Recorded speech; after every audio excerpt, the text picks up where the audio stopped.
Hi అండి. Welcome to our channel Usha 456 cooking and blogs. Friends అందరూ ఎలా ఉన్నారు? నేనైతే చాలా చాలా బాగున్నానండి. ఈరోజు వీడియోలో చాలా సింపుల్గా అండ్ టేస్టీగా చేసుకునే గులాబీ పువ్వులండి. వీటిని ఎలా చేయాలో చూద్దాం. వీటిని రోజ్ కుక్కీస్ అని కూడా అంటారండి, ఇంకా రోజ్ ఫ్లవర్స్ అని కూడా అంటారు. చాలా పేర్లతో అయితే పిలుస్తారు. ఓకే ఫ్రెండ్స్, ఇక వీడియోలోనికి అయితే వెళ్ళిపోదాం. Let's go friends. ముందుగా అయితే ఒక మిక్సింగ్ బౌల్ అయితే తీసుకుందాం. అందులో 2 కప్పులు మైదా అయితే నేను తీసుకుంటున్నానండి. 1 కప్పుతో కూడా చేసుకోవచ్చు. నేనైతే ఇక్కడ 2 కప్పులు మైదా తీసుకుంటున్నాను. కప్పు కొలతలతో అయితే మీకు ఇక్కడ నేను చూపిస్తున్నాను, చూడండి.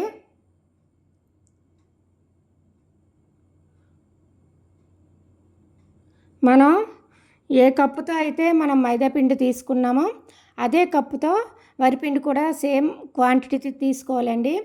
1 కప్పు మైదా పిండి తీసుకుంటే 1 కప్పు బియ్యం పిండిని అయితే తీసుకోవాలి. నేను ఇక్కడ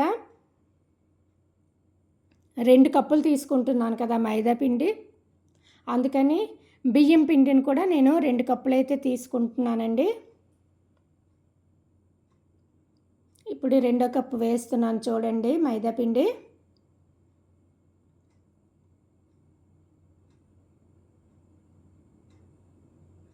ఇవి ఎన్ని రోజులైనా పాడవ్వండి. క్రిస్పీగా అండ్ టేస్టీగా, చాలా క్రంచీగా, చాలా బాగుంటాయి.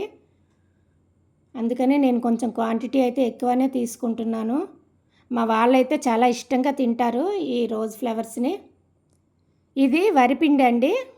2 కప్పులు మైదాపిండి తీసుకున్నాను కదా, ఇప్పుడు 2 కప్పులు వరిపిండి తీసుకుంటున్నాను.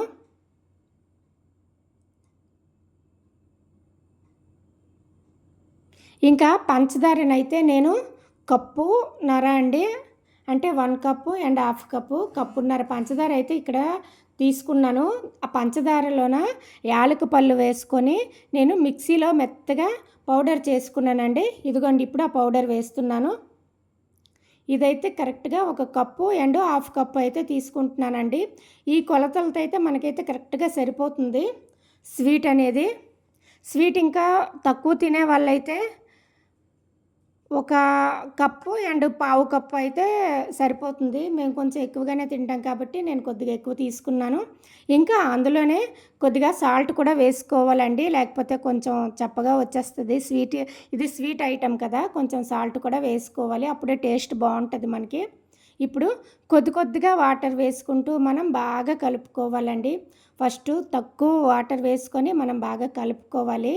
మొత్తం అన్ని వైపులా బాగా కలిసేటట్టు అయితే కలుపుకోవాలి.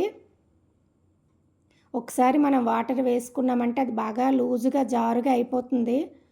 అందుకని కొద్దిగా వాటర్ యాడ్ చేసుకుంటూ కలుపుకోవాలి. ఎక్కడ ఉండలు అనేది లేకుండా కలుపుకోవాలండి. చూసారా ఇక్కడ నేను ఎలా కలుపుతున్నానో.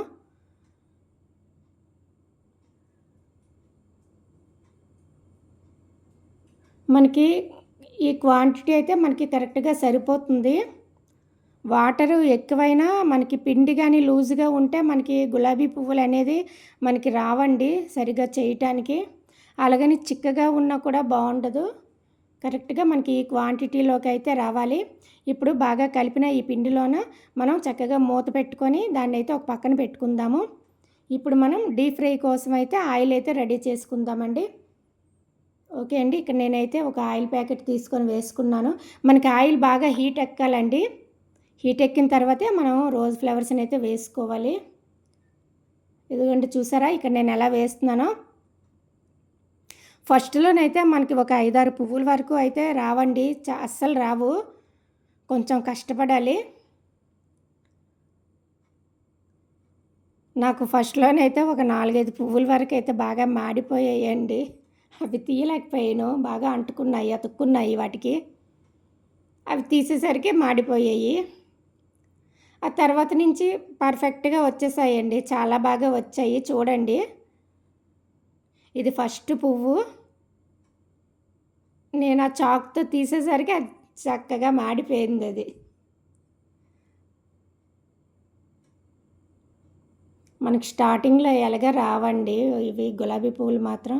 వీటికి మాత్రం ఆహ్, ఇది ఉంది ఆ గుత్తి ఉంది కదా! ఆ పువ్వులు మనం గులాబీ పువ్వులు వేసుకునే గుత్తి ఉంది కదా! మనము ఆయిలు వేడెక్కేటప్పుడే మనం దాన్నైతే ఆ ఆయిల్‌లోనైతే పెట్టాలండి. ఆ ఆయిల్ వేడవుతున్నప్పుడు మనకి ఆ గులాబీ పువ్వుల గుత్తు కూడా వేడెక్కాలి. అది అంత బాగా హీట్ ఎక్కితే మనకి ఆ ఫ్లవర్స్ అనేవి అంత బాగా వస్తాయి. లేకుంటే అది అతుక్కుంటుందండి. ఓకే. అదిగోండి నా ఫస్ట్ ఫ్లేవర్ అయితే చూసారా ఎంత బాగా వచ్చిందో. నాలాగే మాడిపోయి ఉంది అది కూడాను.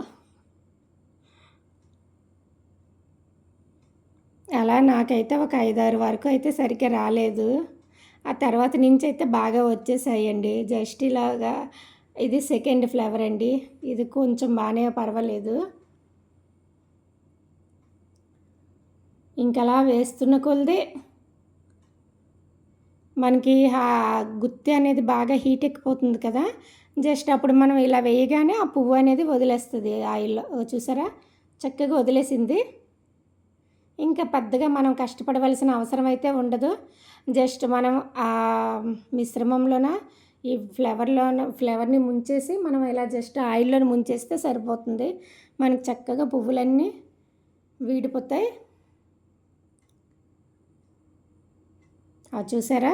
ఎంత బాగా వచ్చేస్తున్నాయో? ఫస్ట్‌లోనే కొంచెం కష్టంగా ఉంటుంది. తర్వాత అయితే మనకి బాగానే వచ్చేస్తాయి. క్వాంటిటీ అయితే నేను చెప్పాను కదా! కరెక్ట్‌గా అలాగే వేసుకోండి. మనకప్పుడే మనకి పర్ఫెక్ట్‌గా అయితే వస్తది పువ్వు. మనము వరిపిండి ఎక్కువేసి, మైదా పిండి తక్కువేసామనుకోండి, ఆ ఫ్లేవర్స్ అనేది గట్టిగా రాళ్ళులా ఉంటాయి. అలా అని మైదా పిండి ఎక్కువేసి, వరిపిండి తక్కువ వేసామనుకోండి, మనకి పువ్వులనేది మెత్తగా అయిపోతాయి. అవి ఎక్కువ రోజులు కూడా మనకి నిల్వ ఉండవు.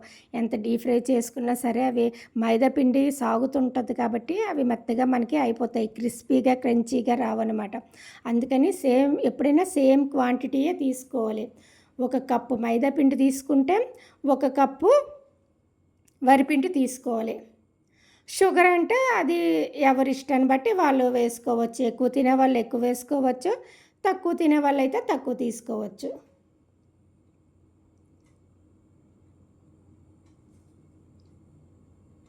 ఇవైతే మా వాళ్ళకి చాలా ఇష్టమండి. అందరూ చాలా ఇష్టంగా తింటారు. ఓకే ఫ్రెండ్స్, ఇక చూసారా నా పువ్వులైతే రెడీ అయిపోయి. ఈ వీడియో కనుక మీకు నచ్చినట్లయితే ప్లీజ్ లైక్ చేయండి, షేర్ చేయండి, అలాగే కామెంట్స్ కూడా చేయండి. ఇంతవరకు నా ఛానల్ని ఎవరైనా సబ్స్క్రైబ్ చేయకపోతే సబ్స్క్రైబ్ కూడా చేయండి. Please friends, please support me. Thank you for watching. అలాగే నా గులాబీ పువ్వులు ఎలా ఉన్నాయో కామెంట్స్లో అయితే చెప్పండి. చూసారా మనం చేతులు ఇలా పట్టుకోగానే ఎంత క్రంచీగా ఎంత చక్కగా అలాగే విరిగిపోతున్నాయో. ఇవి ఎన్ని రోజులైనా మనకి నిల్వ ఉంటాయండి. నేను ఎక్కువగా వీటిని ప్రిపేర్ చేస్తుంటాను. Okay thank you bye.